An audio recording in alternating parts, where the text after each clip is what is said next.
This is Eric Rattan of Cannibal Corpse. You are listening to the Scars and Guitars podcast with Andrew McKay Smith. Greetings all, and thank you for tuning into the show because I've got a guest for the ages, a conversation featuring Matt Pike from Sleep and High on Fire. I've been looking forward to this chat for years. Been a fan of Matt's guitar playing and his approach to songwriting for ages. Ever since I heard Dopesmoker from Sleep way back in, I think I heard it in about 2001, but it's been around for about 22 or 23 years. So that album, we do discuss that album, but that's not actually the catalyst for the chat with Matt. The reason I have an opportunity to share a conversation with you is due to his semi-eponymously released solo album. It's titled Pike Vs The Automaton, and it is chock full of all of the reasons appreciators of dirty, downtuned guitar work with gruff vocals a la Corrosion of Conformity, Crowbar, High on Fire, Sleep. What we love about those bands, Matt is one of the best in the business at combining the characteristics across songs, therefore albums. Man, what can I say? I can say this actually, the quality of the connection, the Zoom connection, was absolutely shit. So work with us on that one there. I've had to do some heavy editing on this one to ensure that it is indeed listenable because the quality of the conversation is absolutely there. So this is a conversation I was looking forward to sharing with you, and I had to do some cleaning up of the call quality. Nevertheless, the conversation it's one that I believe if you're a fan of the man, if you're a fan of rock music and metal, there you go. You're going to appreciate what Matt Pike has to say. Before we get to the chat, if you're listening via the podcast app, we're going to listen to a tune. I've handpicked one. It's titled Land. Once that's finished, we'll cut to the conversation. And if you're tuning in via YouTube, we're going to cut to the chat right now.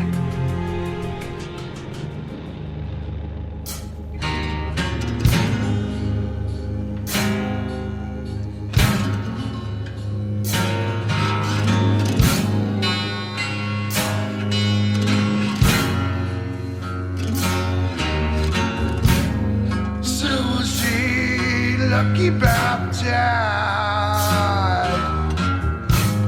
smoking wood as she smoked. Your mama said and your thoughts died. A pretty town doesn't know.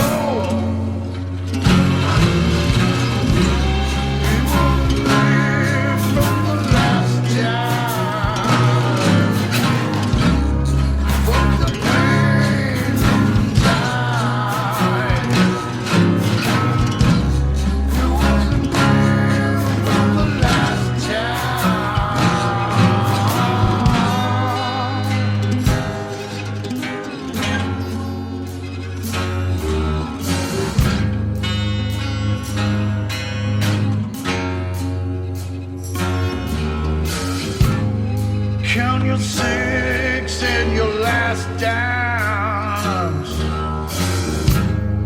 Tune snout on your nose.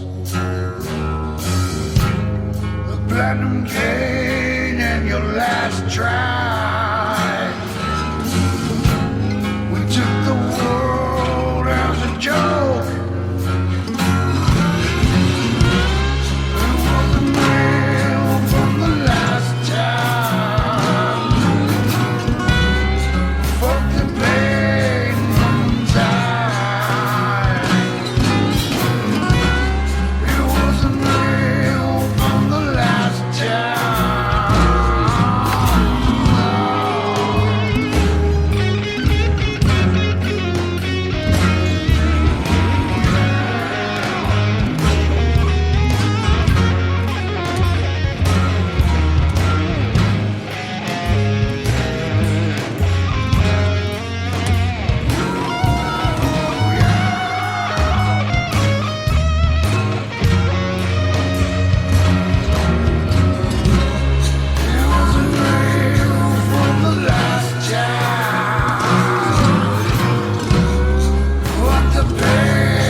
I've been looking forward to this chance to chat to you for ages, mate. I've been a. I got to say, I think your album with Sleep, Dopesmoker. I call it Dopesmoker. I know it's got a couple of names, but I think that's just truly a landmark, Matt. And I think you need to understand that album in particular, in and amongst your catalogue, I think it's probably one of the most important albums post Pink Floyd, Black Sabbath and Led Zeppelin, and it's an album whose legend continues to grow in stature each year. Now, I know we're not here specifically to talk about that one, but I had to give you that feedback just based on your magnificent guitar playing there.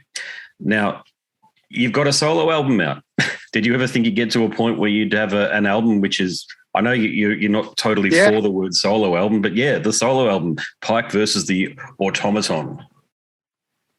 Well, yeah, I guess that's one of the cool things forced by COVID is I got a lot of stuff done in hiding, because, well, I followed the rules, but, my friend John is a drummer and he was like one of our family. So he's always over at the house. Even I was like, if we get sick, we get sick.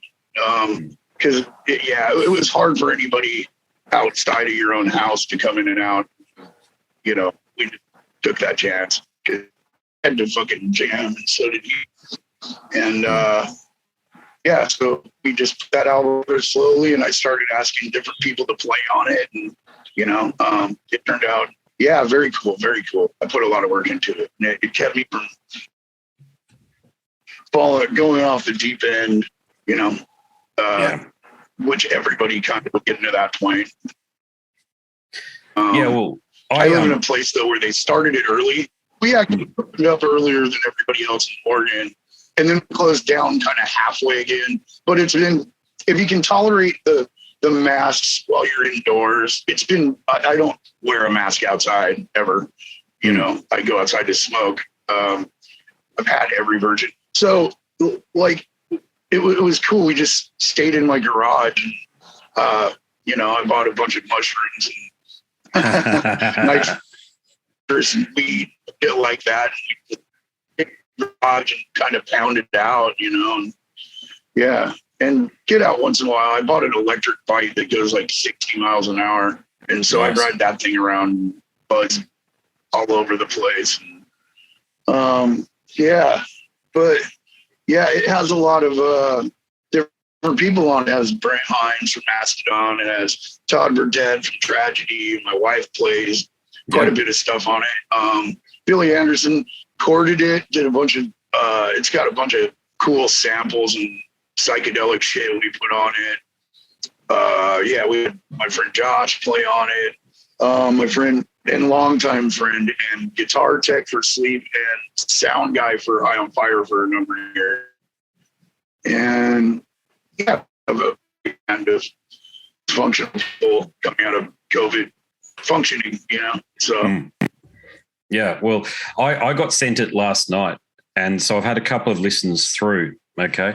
And I already feel as though, being relatively familiar with your catalogue across Sleep and High on Fire, I feel as though the tune Land is amongst your finest. So what's that song there about? Well, it's about a bad guy. And how all stories about bad dudes, that it will be like they turn good, or the Shawshank Redemption kind of thing, or something. There's like light at the end of the tunnel. It's a song about an asshole with no light at the end of the tunnel. He's just a dick and a fucking shit disturber. And my best friend, Tim, the guy with the beard in the video, the big guy starting all the shit dancing and stuff, he plays that character. And he does it really good. That guy's hilarious. And he's one of the tougher guys in the world I know. He was a Marine, like recon sniper, and MMA fighter, like all sorts of weird shit. So he plays the role really good.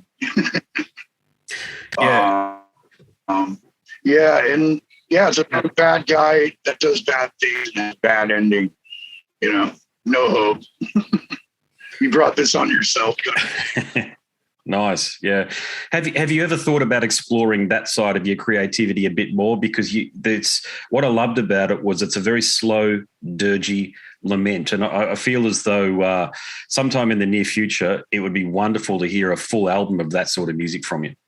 Yeah, well, I'm going to be doing something with, I'm going to continue this Automaton project. I'm going to be doing something with Brent Hines, though, and I'm flying to Atlanta this week and working on some stuff kind of like that, or kind of just more like club rock, but stranged out a little bit more. We'll see where it goes. We have some tunes and riffs and stuff, but we have to complete like a couple blueprints a little better, because actually the shutdowns shut that down for me and him, like getting together all that much or anything. I just continued to make what he came to like kind of play on, and he played on that song, so it's cool. Oh, sweet. Okay. Yeah. I didn't read the liner notes that carefully then, if that's the case. Yeah, but no, that's killer, mate. Great. You've got a range of people you can collaborate with. So allow me to ask this question. I might be wrong here, but I can't see that you've actually collaborated on a tune with the great Phil Anselmo yet. Would that potentially be something you'd be willing to do in the future? Oh, it's something I already thought of. But I wanted to be surprising next record. But yeah, we've I haven't, but John has definitely hit Phil up. I hadn't talked to him in a while, and he said he'd be down. There's a few other people, friends with Kim Thile. I was going to ask him. I was going to ask the boss. There's a few friends that like I'm going to ask to play on and do a tune with if they're willing. I don't know if they will yet or not. I have some other ideas, but that project is what it turns out to be. And you can't plan that thing. You just do it. Like that whole thing I just did. Yeah. Because there was no time. I mean, if we'd opened up like the studio for like the time it opened up, and then it shut down again, I'm glad I booked it for then, because then we could get the big studio, and then I could work out of Billy's basement with the guitar tracks and singing and drum tracks, or not tracks. I mean, that's the main thing. It's not the best drum room for, and we wanted some big bad drums. So, and so I was booking hollowed halls that's here and recording some in my garage, like doing demos in my garage. The thing we just went through, we did it in 3 different sessions, so it wasn't like a normal album. Did it kind of like Sleep Slowly Mountains like that too. We did it in different sessions at the same studio, but you get different drum sounds on different days, different instrument sounds on different days, so yeah. And, so it got pieced together like a puzzle. Yeah, and I know you were relatively, from what I understand anyway, reading the bio, you were reluctant to have it labelled as a solo project. You considered it more a statement, you against the world. Can you tell me about your reasons behind wanting to frame it that way? I don't know. It just felt like it, you know what I mean, when I was writing the lyrics. The automaton is everything swallowing mankind, including our consciousness. It's making everybody fucking at each other's throats, not realize that if there is no divide between us, we can figure it out. But it's these very, very rich billionaires that are putting lots of money into propaganda and campaigns to make people hate each other, make people not listen to each other at all. And we need to listen, So it was kind of like, this is my little thing to give a little bit of hope. At least some good music gets people through the day. And, I'm not saying much politically biased to any side of anything. I'm speaking my truth, just singing about things I want to sing about. Yeah, well, you're a libertarian, mate, and it's great to see, great to hear. You're somebody who doesn't want to put shackles on anybody. You want people to explore their own truth and their own creativity, just as you do. You want to be that example to the rest of the world. And you are indeed that example. Yeah. This is the thing. I think people spend too much time on their phones, and the phones tell them what to think, and I try to get off my phone like couple days a week at least just not use my phone as much as possible and then people get mad at you. People get mad at me. They're like, oh, I guess you're just not going to answer. I'm like, yeah, I turned my phone off for the day. I went to the woods, went shooting, or I went fishing. You know what I mean? I have to get the fuck out of all this fucking radiation going through my head, And yeah, some people would think you're crazy for that. Take their phone away, they drown in the rain. It's like, dude, we weren't meant to be like that. I think this tech push, like making us all bored a little bit and dividing us very much because of the algorithms, whatever. They just go, like, you say cat litter, and cat litter will come up on your phone. I just think that's so weird that your devices listen to you. Yeah, as someone who owns 2 cats here, I can definitely concur with that. Yeah, there's no doubt. Yeah. Hey, are you, this might sound like a naff question, but are you aware of the standing of Dopesmoker and in amongst, people like me, dyed-in-the-wool metal fans? Are you aware of how revered that album is these days? Yeah, to a degree I am. While we were making it, we didn't think it'd be like that. It's like a cult. I mean, it's crazy. Or not like a religious cult. It's like a movement of people that, I love playing those shows though, because those people feel it, and it's like really cool. Yeah. I like when people feel good about music that I created in. Yeah. Do you call it Jerusalem or Dopesmoker, or you don't mind? Oh, I call it Dopesmoker. The old version is Jerusalem, I guess. There's some differences to it, and also we did a remix and master a while ago, and then I got a hold of those, and then we got the rights back to it, and yeah, that's been going good ever since.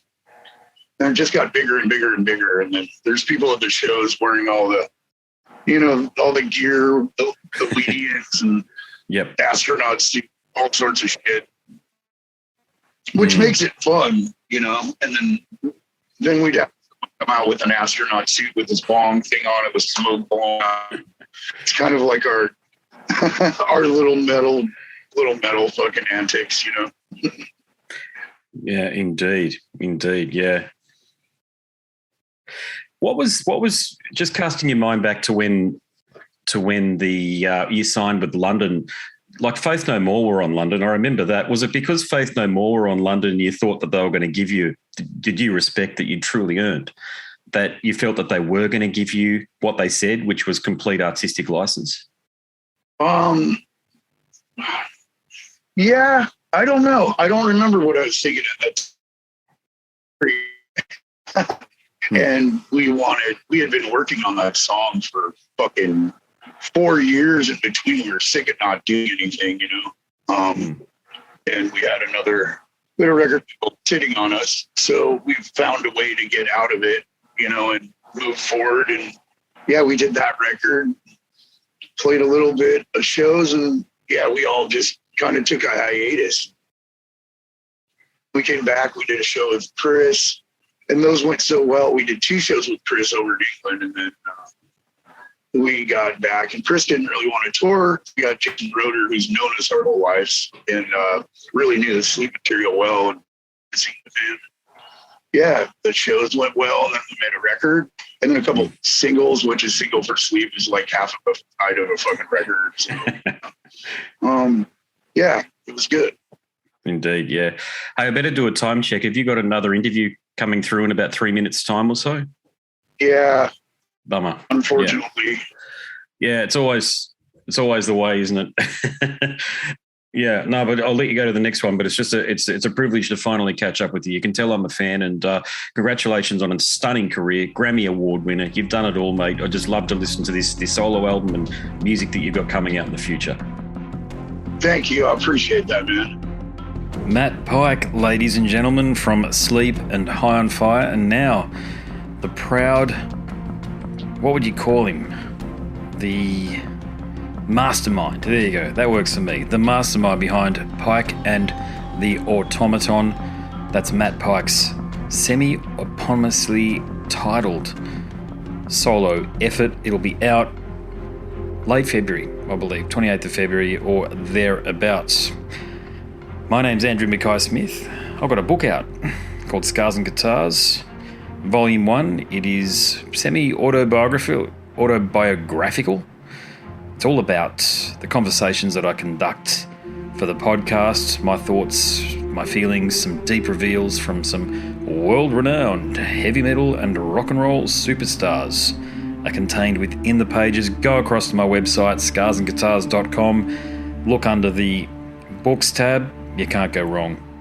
Again, my name's Andrew Mackay-Smith, and I'm the host of the Scars and Guitars podcast series. Until next time, it is a very goodbye for now.